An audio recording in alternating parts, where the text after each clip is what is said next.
But of course, everybody who has any knowledge realizes that there's a driver within the automobile. Similarly, if we want to understand the importance of that automobile, if we just understand the importance of the component parts, it's very imperfect knowledge, because without a driver, nothing can move that automobile. In the university, there are so many courses. There's courses or subjects covering different systems of the body: the respiratory system, the digestive system, excretory system, the pulmonary system, all of the various biological systems of the body are covered. Yet we find that despite all of this knowledge, no scientist has the ability ultimately to keep someone alive permanently. If there's a breakdown in some part of the body, then with sufficient knowledge of the different parts, someone should be able to just replace the defective part, and the body should be able to come alive again. Yet we find that this is not possible. Death occurs despite the great knowledge which scientists have. So the reason for this is that there is a particle which science has no ability to understand. It is an understandable particle, but not by the scientific method. The scientific method depends upon direct perception and hypothesis. The difficulty with direct perception is that it's limited because the senses are not perfect. For example, until, say, 50 years ago, the planet Pluto was not observed by scientists, but it was nevertheless there. On the other hand, atomic microscopes are able to see very minute particles, but still they go on discovering newer and newer particles within the atom. So this anti-material particle, which we're discussing, which we actually say is the difference between a living body and a dead body, is so small that it cannot be perceived merely by material methods. The reason is that this particle has to be perceived by finer reasoning abilities. There is an experiment, for example, which can demonstrate the existence of consciousness and the essence of consciousness, or this anti-material particle, which is known in Sanskrit as Atma, and which is known, for example, in biblical literature as the soul. So that method is by the cultivation of knowledge. So there's a difference between cultivating knowledge of material substances and knowledge of anti-material or spiritual substances. And the difference is in the purity of the tool by which we perceive.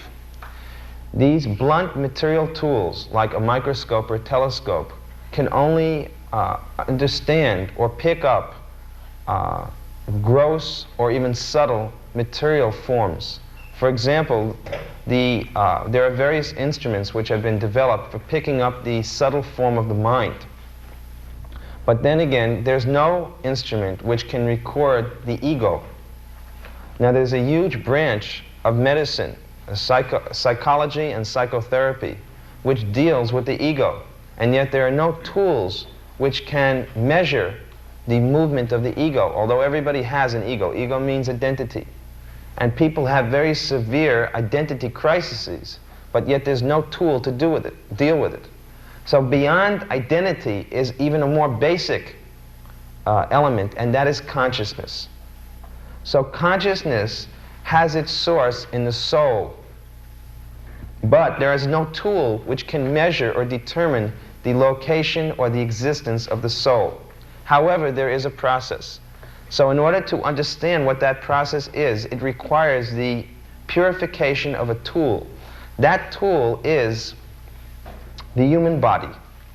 This human body is actually a very special tool for understanding the existence of the soul within the body.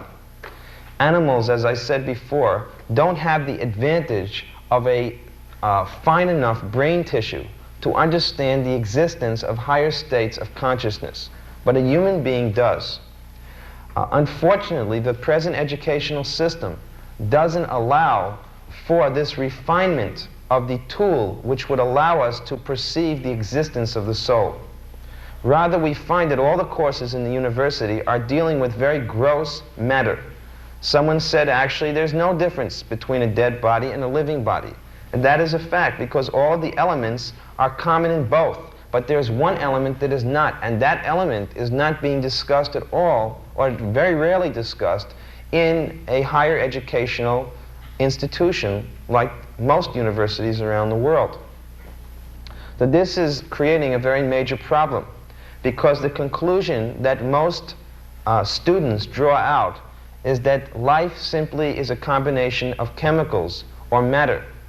And therefore, one can pretty much do whatever one wants to do, and ultimately it doesn't make much difference. Because just like in a chemistry lab, if some chemicals spill out, no one laments or cries.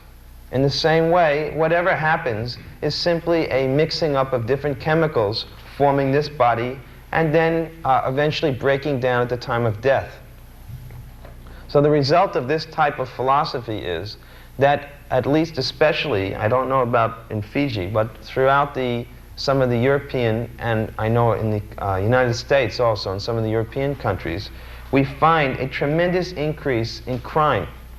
Now this increase in crime, for example, you'll find that in the United States, more than $500 million is spent every year in repairing damage done to school properties by the students. The students are destroying the school properties. And this is just an example that actually a student who's trained to think that life is simply chemical combinations doesn't have the morality that someone else may have who thinks that there is something superior within the human being besides a chemical makeup. So one difficulty with the modern educational system is that it does not train students in morality. As a result, we find that the present-day population of the world is not actually developing the qualities, for example, of peacefulness and happiness. Crime is on the increase. Mental disturbances are in the increase. Warfare is going on throughout the world. Despite the increase in technological and scientific knowledge, there's so many battles and skirmishes being fought all over the world. So why is this? This is because there is not a proper educational process. In the Vedic or the Gita, there is a science known as the Gurukul system of education. In this school system, a student is trained from a very young age in certain habits which allow him later on to be able to understand the existence of the soul. So this is mentioned as tapasya, or tapasya brahmacharya jaina. This tapasya means austerity. So one of the qualities for anyone to gain knowledge is that he has to practice some degree of austerity. For example, if you want to study for an examination, you have to forego other types of activities for a particular amount of time to gain that knowledge. So actually, if you want to gain knowledge of the soul, there has to be a certain amount of austerity in terms of your bodily activities. That's why you'll find in the philosophy of the Bhagavad Gita that during one's student career, one has to very strictly control his senses. This is mentioned, that there are different senses or functions which are pushing on the living entity, causing him to do so many things. For one thing is the function of the mind. The mind is always running on in so many different ways. The tongue is also wanting to speak so many things. The anger, which is a emotion, is very often taking control. The sense of taste is very powerful. The belly is always making demands. And of course, the genitals are always demanding sex life. So under the circumstances, if one becomes victimized by these different pushings, of the 6 different pushings of the body, it is very difficult for one to be dhira or sober. Soberness comes when one is free from any kind of outside intervention. So the difficulty is that our consciousness is constantly being bombarded by different propelling forces within the body.